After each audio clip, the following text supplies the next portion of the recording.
I'm Henry Hills. Welcome to the 666 Mark of the Beast Tell-All Show. If you are subscribed, thank you very much. If you have not subscribed as yet, please do, so that you won't miss any of these important messages. The first warning is that of the hour of God's judgment has come. Thus, Jesus will have his reward with him when he comes. The second warning is that Babylon has fallen. Babylon had received its deadly wound in 1798, and the last warning is, do not take the mark of the beast. I naturally wondered, how long is a judgment hour? So to find out how long a judgment hour was, I had to find out how long is an hour. In Genesis chapter 1, it says, evening and morning, the first day. Genesis 1:5. God made the evening and the morning, the first day, and we know a day has 24 literal hours. Look a little bit deeper. And God said to Adam in Genesis 2:17, in the day that you eat thereof, you shall surely die. Well, when Adam ate of the forbidden fruit, in the day that he ate, he was supposed to die. Ezekiel 4:6 tells us that a day can be a year. Did Adam die in the year that he ate of the fruit? Well, no. According to Genesis 5:5, all the days of Adam were 930 years, and he died. As we get to the Psalms, David tells us that a day is with the Lord as 1,000 years.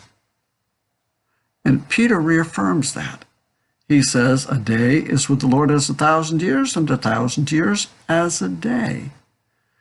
So it was a millennial day that Adam died. Well, then how long is a judgment hour? In the writings of Moses, under the Mosaic system, the cleansing of the sanctuary or the Great Day of Atonement occurred on the 10th day of the 7th Jewish month, Leviticus 16:29-34. So the 10th day of the Jewish month, September, October, on our Gregorian calendars. We would have to ask, was the judgment day, Day of Atonement, all of the 24-hour period, or was it mostly the daylight hours? Is for Day of Judgment, Leviticus 23:27. In the day when God shall judge the secrets of men by Jesus Christ, Romans 2:16. Moses sat to judge the people from the morning until the evening, Exodus 18:13.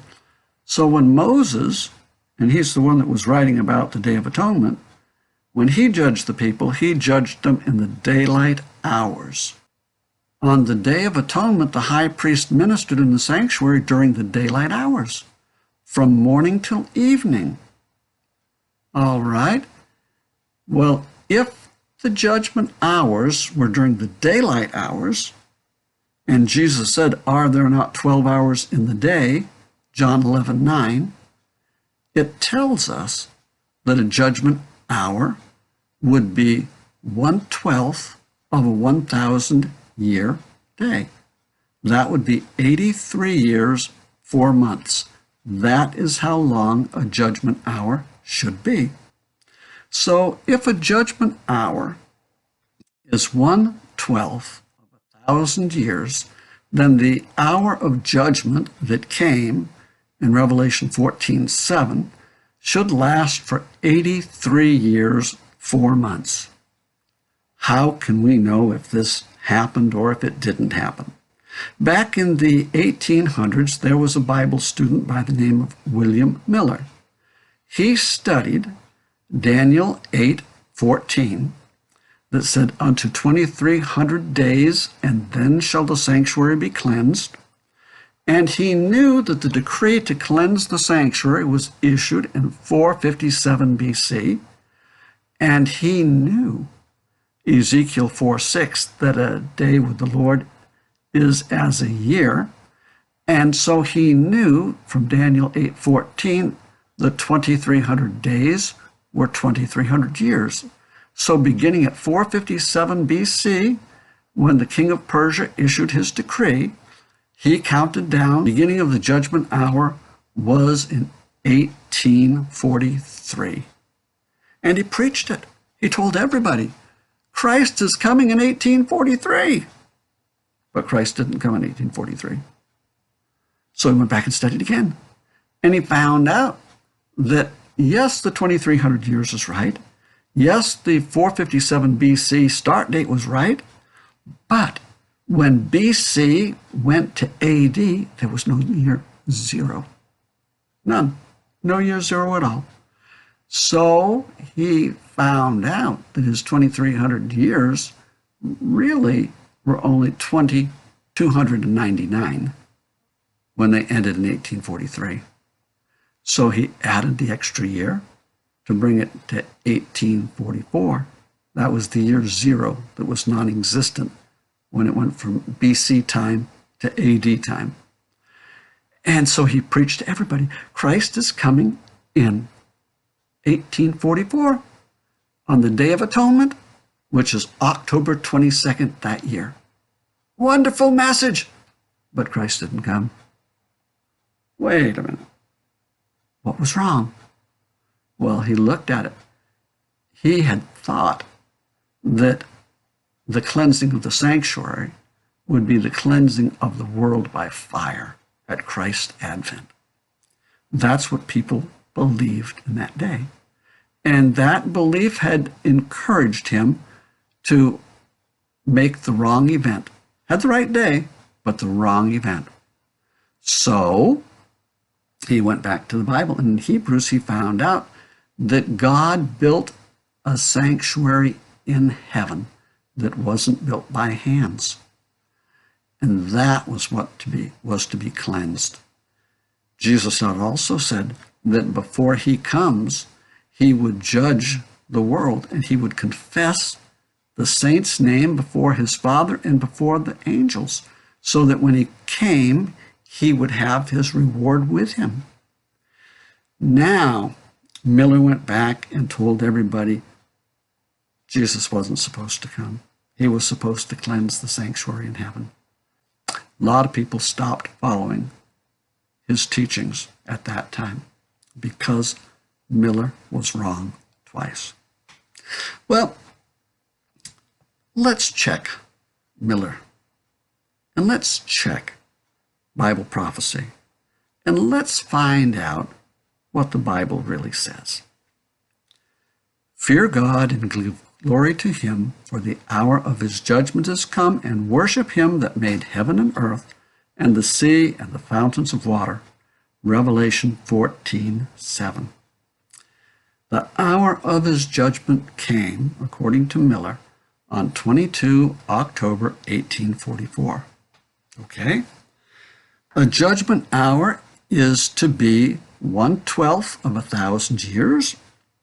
That would be 83 years, 4 months. It began October 22, 1844, February 22, 1928. Did it begin at that date and did it end at that date?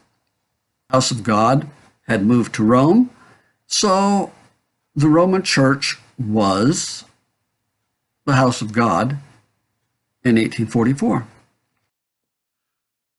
The judgment hour of the dead began 22 October 1844. It is written of the church in Sardis, Thou hast a name that thou livest and art dead. Revelation 3:1. When did the Roman Church die? It died in 1798.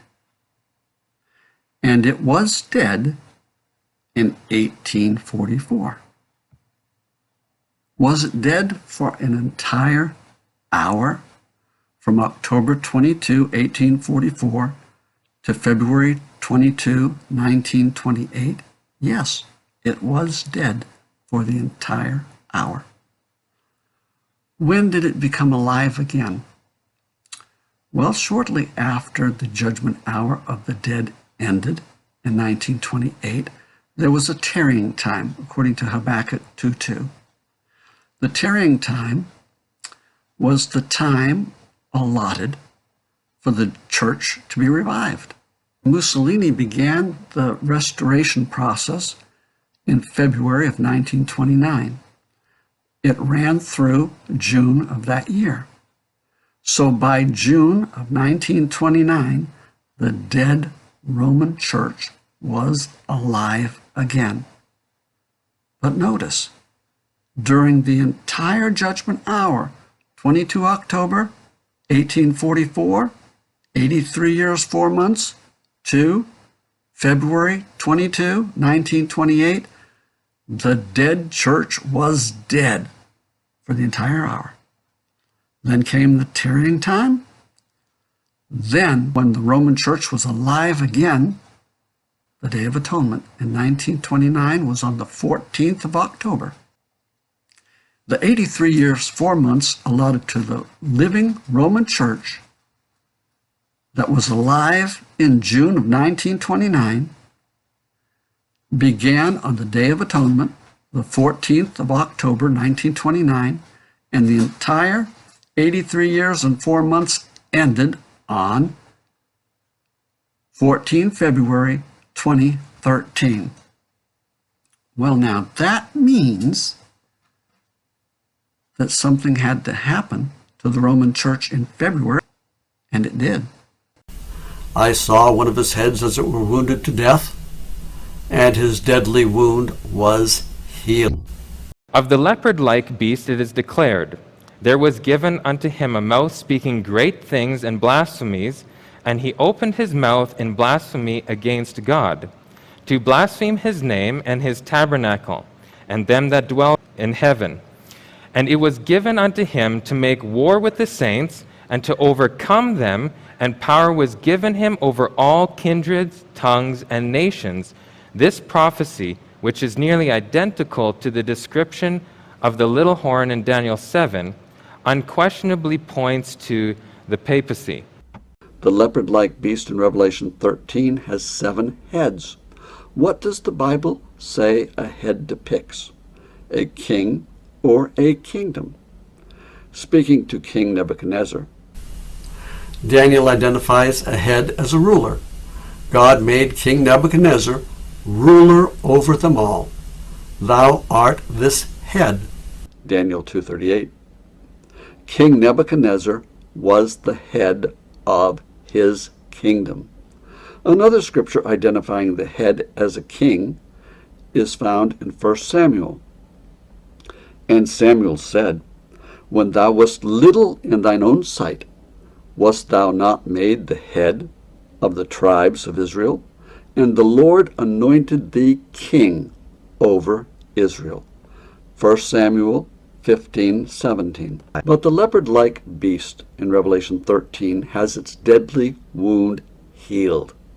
The healing of the deadly wound that was inflicted by France in 1798 when Pope Pius VI was removed from being the king of the Papal Roman Kingdom was healed in 1929. In 1929, the kingdom was restored to Pope Pius XI. Then followed Pope Pius XII. Then came Pope John XXIII. He was followed by Pope Paul VI, who was followed in turn by Pope John Paul I. Then came Pope John Paul II.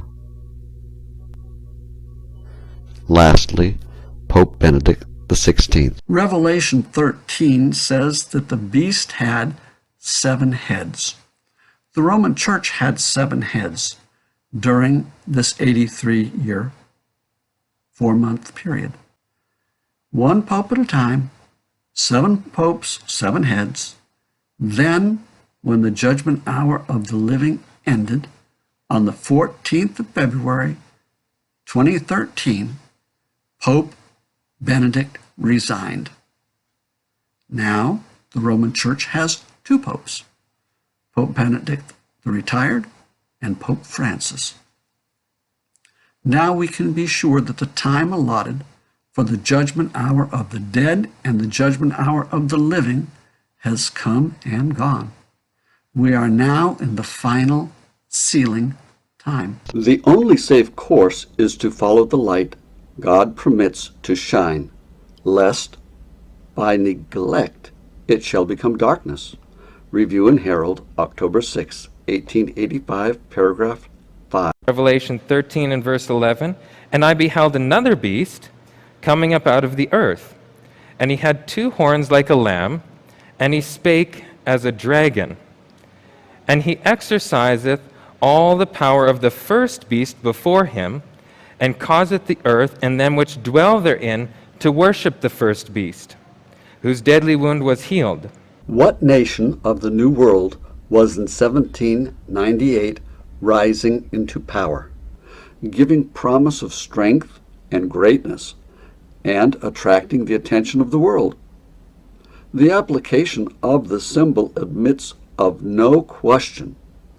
One nation, and only one, meets the specifications of this prophecy. It points unmistakably to the United States of America. The Great Controversy, page 440, paragraph 2. Shortly after the French abolished the Roman Church kingdom, France sold the sparsely populated Louisiana Territory to the United States of America in 1803. Thus, Bible prophecy that had identified the sea kingdoms of the Old World also identified the prophetic earth kingdom in the New World, the United States of America, that was to arise after the papal kingdom fell in 1798. Who are these 10 rulers that align with the 10 horns and the 7 popes from 1929 to the present? They ruled for a prophetic judgment hour. These popes bonded with 10 crowned horns while they were in office. The crowned horns were the American presidents that interacted with the papacy in preparation for the transition from the first beast in Revelation 13 to the earth beast, America, identified in Revelation 13. Truman was placed in office by the papacy according to the Jesuits. Eisenhower was the first post-1929 president to have an audience with the Pope while in office, as did Kennedy and Lyndon Johnson and Richard Nixon and Gerald Ford and Jimmy Carter, and especially Ronald Reagan, who was the first American president to recognize the Pope as a head of state. Likewise, George Bush recognized the Pope as the world's great moral leader. And Bill Clinton was the last of the 10 to have his papal visit. The symbolism further identifies the 10 crowned horns on the heads of the papal beast in Revelation 13 as the 10 American presidents that bonded with the popes from 1929 until 2013, when the prophetic focus moved from the 7th papal head to the beast from the prophetic earth, America, with the lamb-like horns. But having followed Bible prophecy to Presidents Reagan, Bush 1, and Clinton, I looked for the next American president to be the man with the number 666. The papacy has the number 666, and for America to be an image beast of the papal beast, America has to have the same number, 666.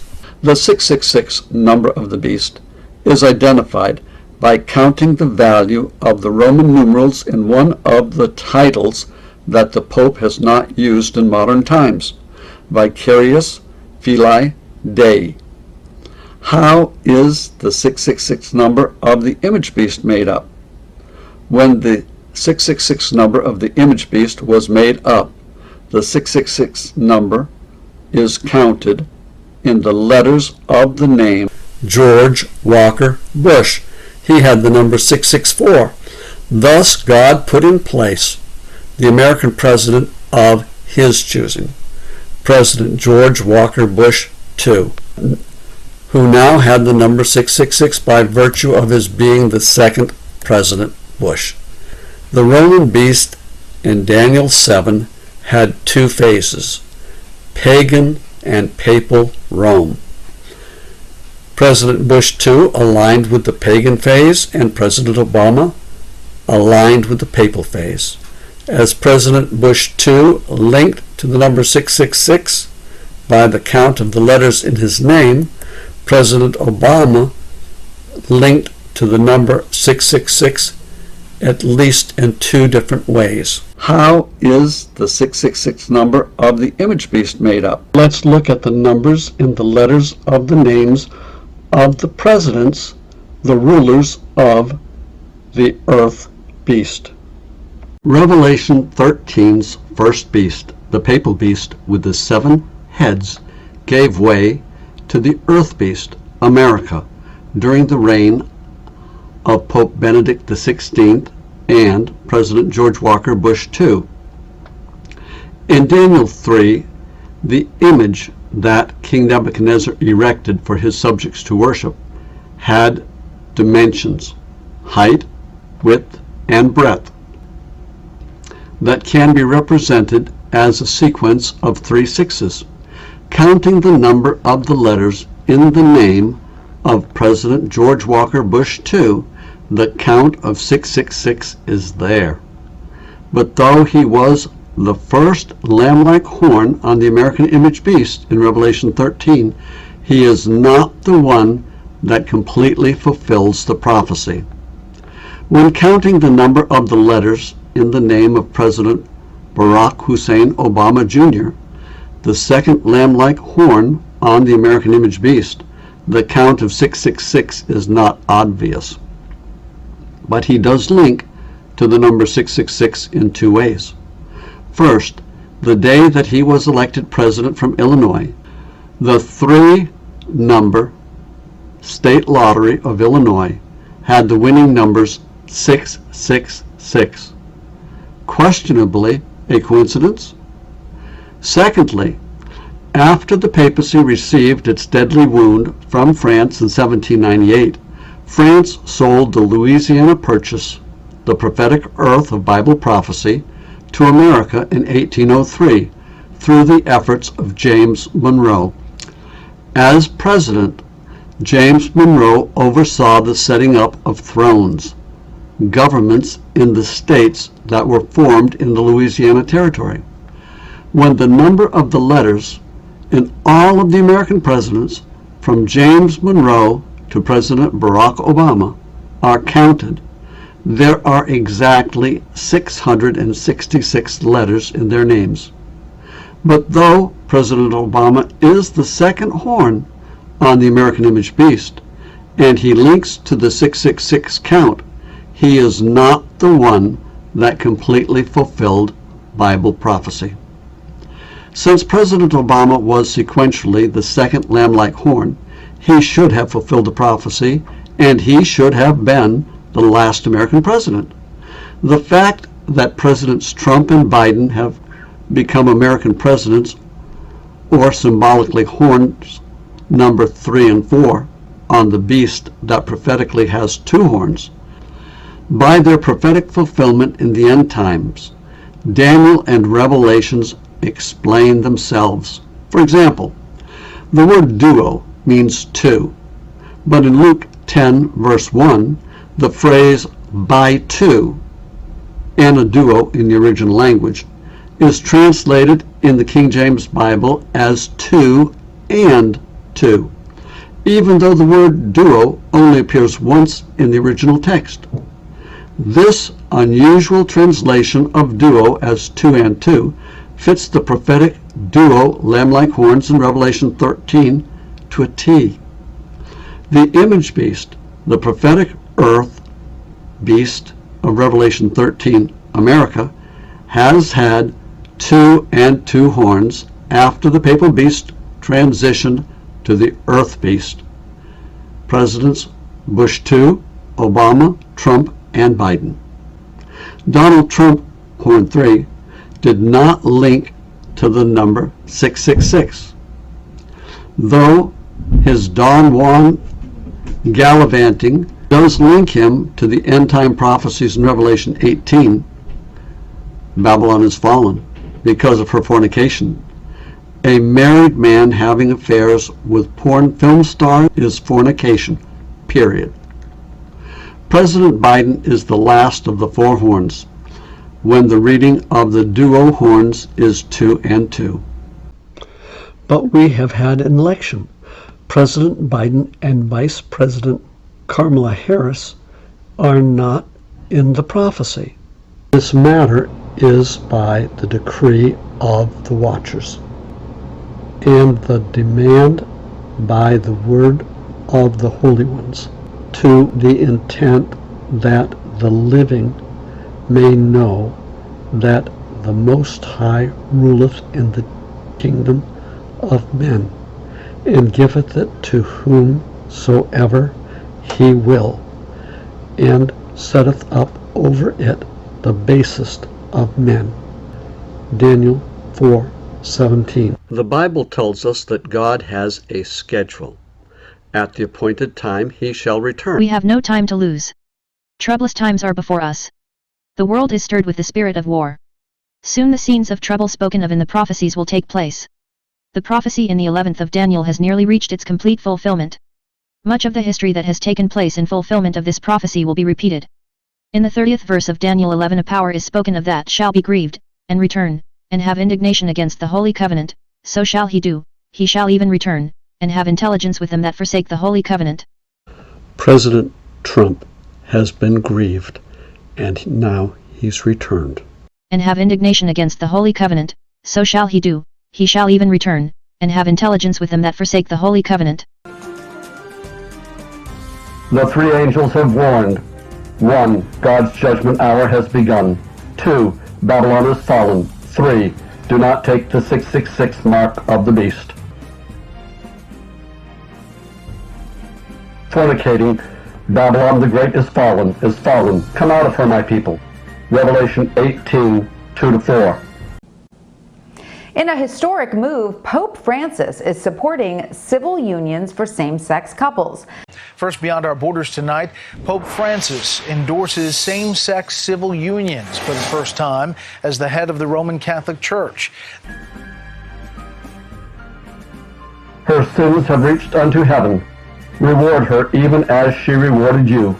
The prophecies of Daniel and Revelation tell us Trump administration is going to implement American cryptocurrency, and that those who take American cryptocurrency in their right hand or in their foreheads will be worshiping the beast by disobeying a direct command from God. We have also a more sure word of prophecy, whereunto ye do well that ye take heed, as unto a light that shineth in a dark place, until the day dawns, and the day star arise in your hearts. 2 Peter 1:19. The Lord showed me that the message must go, and that it must not be hung on time, for time will never be a test again. I saw that some were getting a false excitement, arising from preaching time, that the third angel's message can stand on its own foundation, and that it needs not time to strengthen it, and that it will go with mighty power, and do its work, and will be cut short in righteousness. Review and Herald, March 22, 1892, paragraph 8. Though Ellen White said that the third angel's message will not be hung on time, she did not say that while studying the third angel's message, you will not encounter a message of time. Mrs. White makes 2 very important points. First, we are not to set a specific date for Christ to come. Second, we are not to put it off to some far distant date. Both errors will lead people astray. Mark Biltz had studied the eclipses and found out that they correlate to dates on the Jewish calendar for high and holy days. In 2021, I heard him speak in Cleveland, Tennessee. At that time, he made the point that the eclipse that was to come in the fall of 2021 would probably start the 7 years of tribulation, and the 7 years would end in 2029, which would coincide with the end of the 6,000 years allotted for sin to run its course. In one of Doug Batchelor's sermons, I heard him say that Mark Biltz had made a prediction that had not come true, which implied that Mark was not a good Bible student. I would remind Doug and others that in 1844, the Adventists were teaching that Christ would come in 1844, and he did not. And the very ones that were teaching that Christ would come in 1844, who got it wrong, joined together to form the Adventist Church in 1861. It's possible to be a good Bible student and not get everything correct. Another TV evangelist, Mark Finley, had a great sermon about how to prepare for Christ's coming. Unfortunately, he made the comment that many people had thought that Christ was going to come in 2020 at the end of the 6,000 years, and he didn't. Then Mark commented that other people are doing the same thing with the date 2027, and the implication was that Christ didn't come in 2020 and he won't come in 2027. Mrs. White's counsel was not to set a date for Christ's advent because it may come and Christ may not. Likewise, she advised not to put Christ's coming off into the future. And now, as we get close to the 6,000 year mark, Christ is going to come, and we need to be ready. Though no man knoweth the day nor the hour of his coming, we are instructed and required to know when it is near. We are further taught that to disregard his warning, and refuse or neglect to know when his advent is near, will be as fatal for us, as it was for those who lived in the days of Noah not to know when the flood was coming. The Great Controversy, page 37, paragraph 2. And from the perspective of the redeemed in heaven, Ellen White wrote, Satan's work of ruin is forever ended. For 6,000 years he has wrought his will, earth is at rest. The Great Controversy, page 673, paragraph 2. Since we know that we are near the 6,000 year deadline, we know that Christ's coming is near. The problem is we don't know when the 6,000 years will be up. Jeffrey Lang says that they will end in 2027. 2,000 years from Adam until Noah, 2,000 years from Noah until Christ was baptized in AD 27, and 2,000 years till 2027. Jeffrey Lang has since done some backpedaling. As the date gets near, he puts it off until 2031. From the prophecies we know that Christ will come in 2027, but his coming will be shortened. In other words, he'll come sooner. We still don't know when it will be, but it will be much sooner than we expect. It's now. The Bible proclaims that the sin problem is limited to 6,000 years. Jewish rabbis confirm that. Ellen White teaches it. The battle is raging. God's people put out the light by letting their light shine. The world will put out the light by extinguishing the knowledge of God. The struggle is coming to a head with the mark of the beast. You are determined you won't take it, but the Bible says the world is deceived by Antichrist. It does not say the world is deceived except America, or the world is deceived except Baptists, Catholics, or Zen Buddhists. The world is deceived by Antichrist. Those who become confused about the identity of Antichrist will be deceived. It is up to you to choose who you will believe. to study the Word of God.